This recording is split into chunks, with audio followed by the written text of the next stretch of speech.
अंगद, अंगद, उठो अंगद।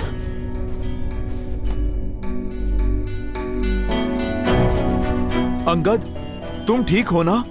मैं ठीक हूं हनुमान काका। मुझे क्षमा कीजिए प्रभु, मैंने आपको निराश किया। मैं इतने प्रयासों के बाद भी उसे हरा नहीं पाया। ऐसा लग रहा था मानो मैं वज्र की मूर्ति के साथ लड़ रहा हूं।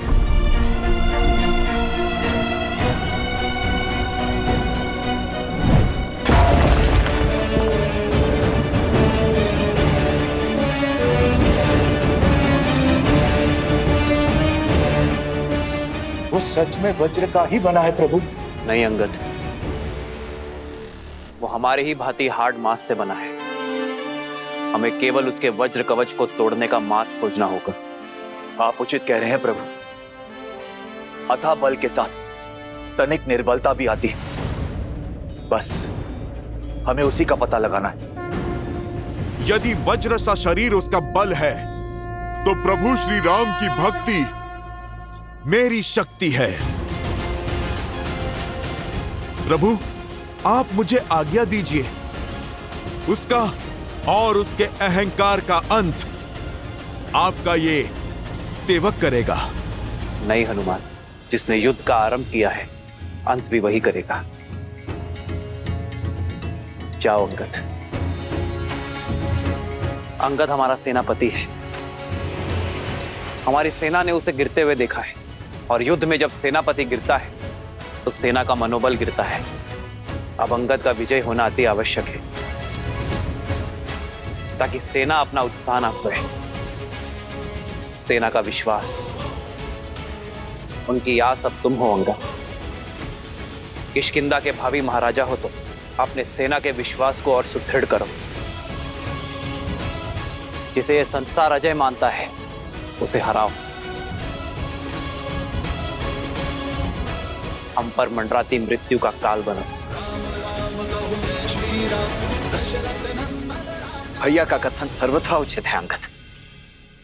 वानर वीरों को ज्ञात होना चाहिए कि उनके भावी महाराज उन्हें हर संकट से बचाने में सक्षम है, और वो तुम हो।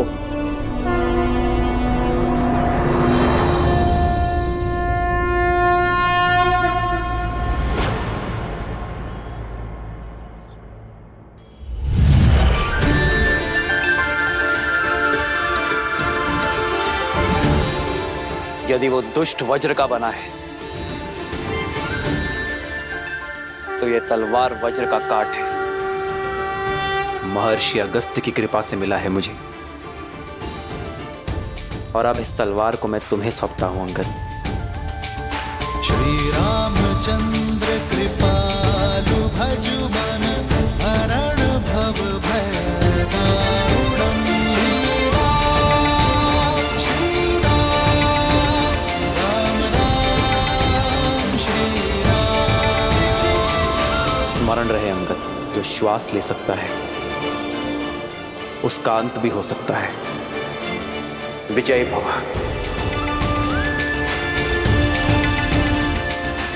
जब मुझे स्वयं पर विश्वास नहीं था, तब मुझ पर विश्वास दिखाने के लिए धन्यवाद प्रभु।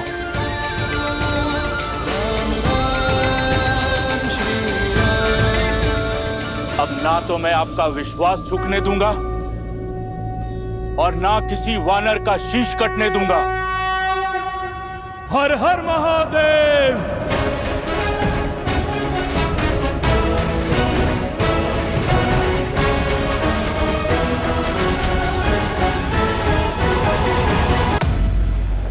देखो देखो इस मूर्ख को कैसे मृत्यु से आलिंगन करने चलाया।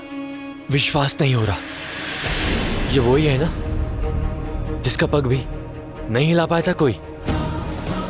महाराज, मेरा अर्थ है कि जिसका पग कोई हिला नहीं पाया, वो अपने पग पर खड़ा नहीं हो पाएगा महाराज।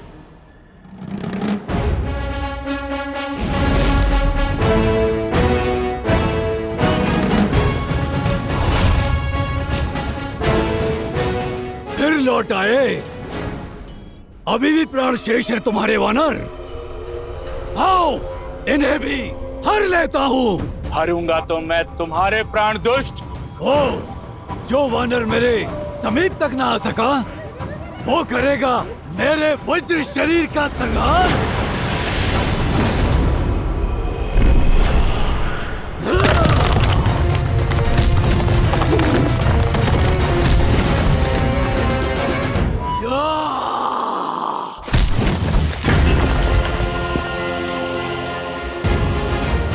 अंगद, कर दो इसके आतंक और अहंकार का संहार।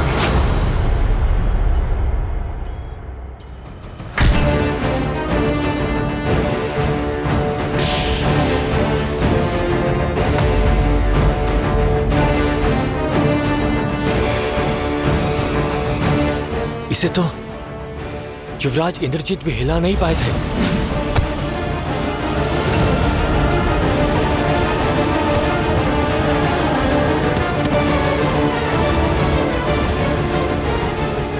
सही कहा तुमने,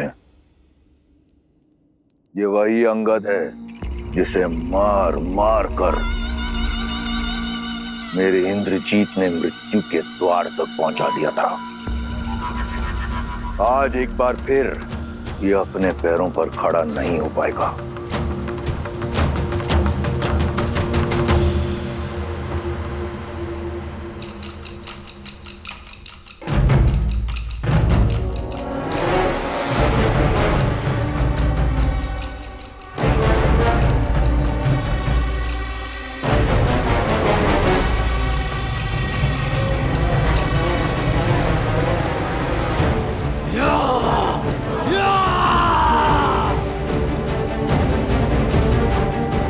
राम नाम लेकर इस रखे गए पग में धर्म और न्याय की शक्ति है। उठाए नहीं उठेगा। मूर्ख वानर तू! वानर नहीं हूं मैं।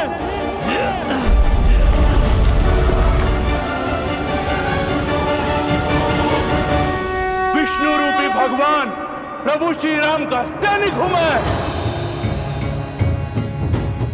स्वयं नारायण का सुदर्शन चक्र हूं मैं। तुम अधर्मियों के लिए प्रभु श्री राम के बाण से छूटा महाकाल हूं मैं।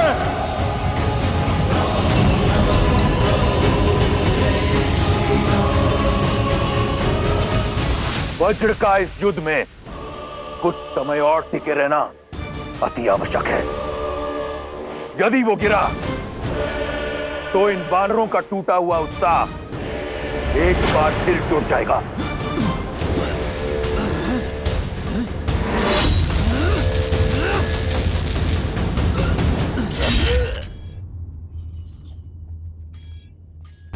स्मरण रहे अंगद, जो श्वास ले सकता है उसका अंत भी हो सकता है।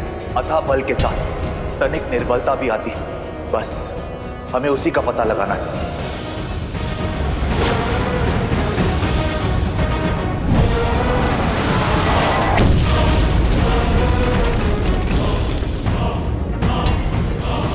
इसका शरीर वज्र का है पर इसकी गर्दन नहीं। जय श्री राम।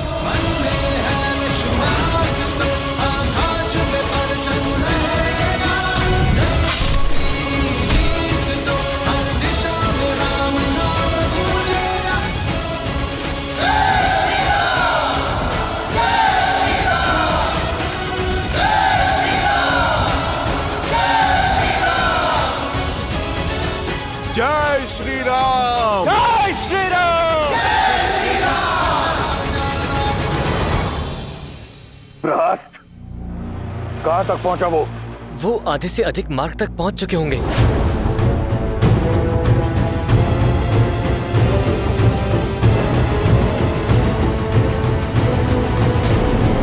वज्रमुष्टि भी समय से पहले परास्त हो गया, परंतु लंका में मायावी राक्षसों की कमी नहीं।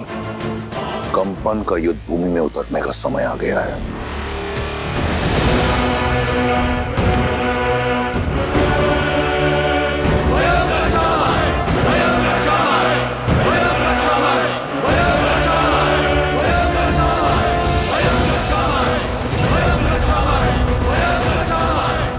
कंपन?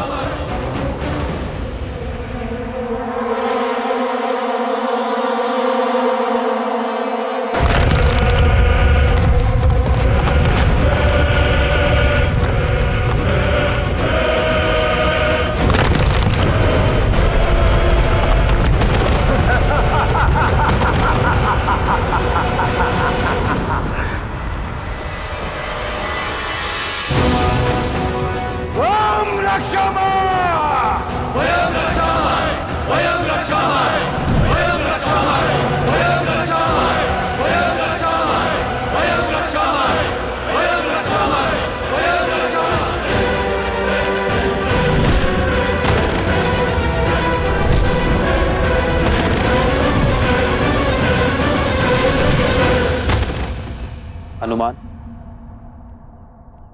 इससे पहले कि ये दुष्ट हमारे वीरों का और अनिष्ट करे, तुम्हें इसे रोकना होगा। आज्ञा का पालन होगा प्रभु।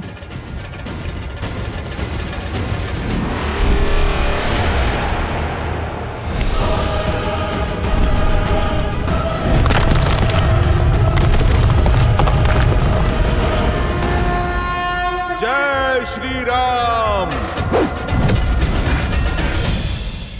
बस कुछ ही क्षण की प्रतीक्षा और, जिसके उपरांत प्रहस्त अपनी सेना सहित उस वनवासी और उसके मरकटों पर काल बनकर टूटेगा और संहार कर देगा उनका। प्रभु, किस दुविधा में हैं आप? विचार कर रहा हो कि रावण की रणनीति क्या है। यदि वो चाहता तो सबको एक साथ भेजकर यहां शवों का ढेर बिछा सकता था। लगता है ये समय काटने का प्रयास कर रहा है।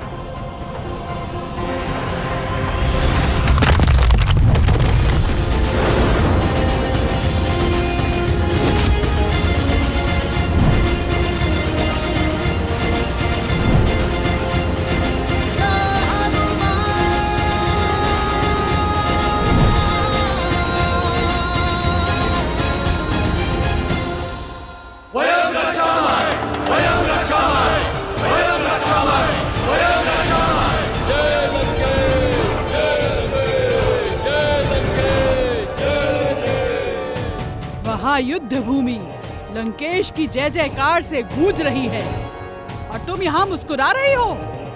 तुम्हारे राक्षस राज का जयकारा तो कभी कभी सुनने को मिलता है, अन्यथा युद्ध भूमि तो मेरे श्री राम के नाद से ही गूंजती। इस बार तुम्हारे राम की जय जयकार नहीं, चीत्कार सुनाई देगी। युक्ति ही कुछ ऐसी लगाई है लंकेश ने। सेना की एक टुकड़ी सुरंग से भेजी है। तुम्हारा राम और उसकी सेना दोनों ओर से राक्षसों के बीच ऐसे पिस जाएंगे जैसे चक्की के दो पाटों के बीच गेहूं पिस जाता है। रावण की युक्ति का उत्तर श्री राम की शक्ति देगी। ऐसा कौन है विभीषण जिसे इस क्षण युद्ध भूमि में होना चाहिए किंतु है नहीं?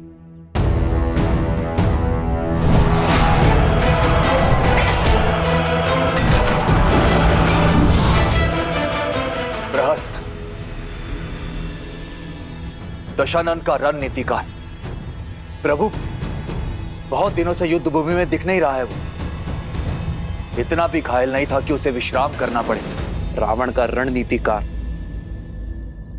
सेनापति प्रहस्त अपनी अनुपस्थिति में योद्धा भेज रहा है, अर्थात हमारा ध्यान भटकाने का प्रयास कर रहा है। लक्ष्मण, ऐसे स्थान पर ध्यान रखो जहां किसी का ध्यान ना। समझ गए ना? तुम नील और अन्य वीरों के साथ युद्ध भूमि के पृष्ठभाग पर पहुंचो। जो आज्ञा भैया।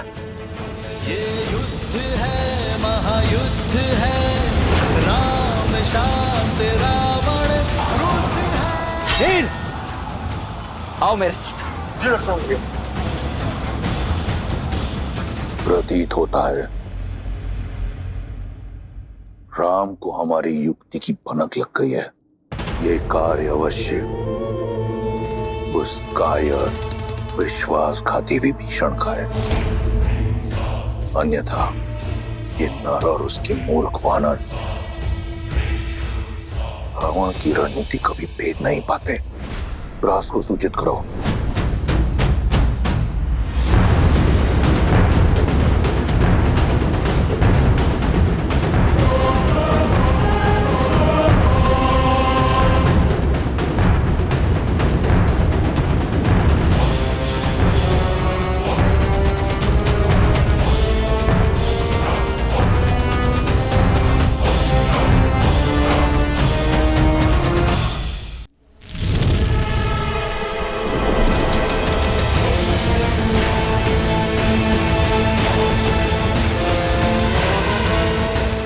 निश्चिंत रहिए महाराज, ये लोग सेना के पृष्ठभाग तक पहुंचे उसके पूर्व ही सेनापति प्रहस्त धावा बोल देंगे। बस तब तक कंपन लंका को भस्म करने वाले उस वीर हनुमान को रोक के रख ले। महाराज मेरा तात्पर्य था कि जिस वानर ने अपनी पूंछ से सारी लंका जलाई थी, कंपन अपने प्रताप से उसका अस्तित्व ही जलाकर भस्म कर देगा। महाराज ये तुम्हारी अंतिम चेतावनी है शार्दुल। तुम किसके समक्ष खड़े हो स्मरण रहे। क्षमा महाराज।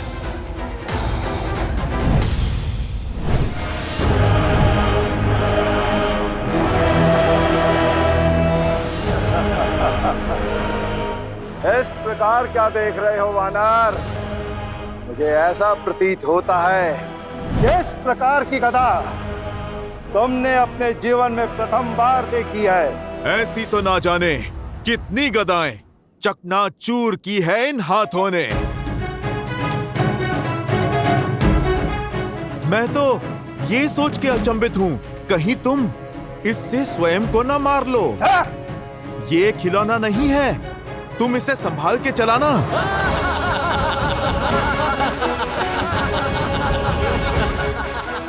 दंड वानर, कदाचित तुम्हें ये स्मरण नहीं है कि तुम जिसका उपहास उड़ा रहे हो, तुम क्षण भर भी उसका सामना नहीं कर सकते। देखो कैसे क्षण भर में मैं तुम्हें इसी रणभूमि में धरती में धसाता हूँ। तुमने जिस पूंछ से लंका में आग लगाई थी, देखो किस प्रकार मैं उसे तुमसे अलग करके लंका के ध्वज के नीचे लटकाऊंगा। केवल पूंछ जलाने से क्या होगा? तुम पूरा राम भक्ति ले जाओ। कदाचित तब ये अधर्म की लंका धर्म के बोल बोलेगी।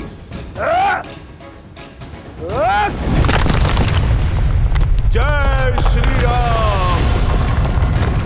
जय महावीर हनुमान।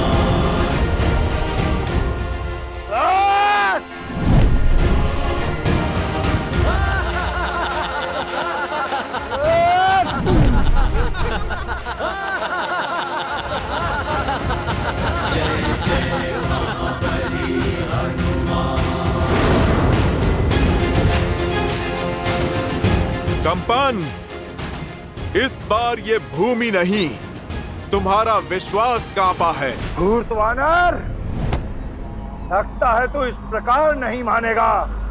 तैयार हो जा, और अगर तू झेल सकता है तो झेल मेरा ये प्रहार।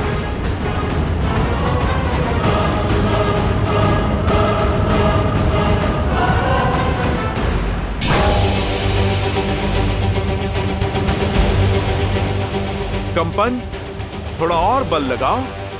घर से भोजन करके नहीं आए क्या?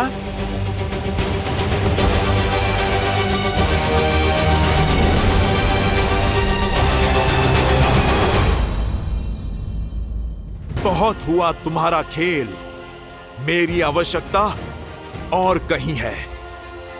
जय श्री राम। जय महावीर हनुमान, जय जय पवन पुत्र हनुमान, बजरंग बली हनुमान, जय जय महाबली हनुमान।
कंपन के वध के बाद भी धरती काम क्यों रही है?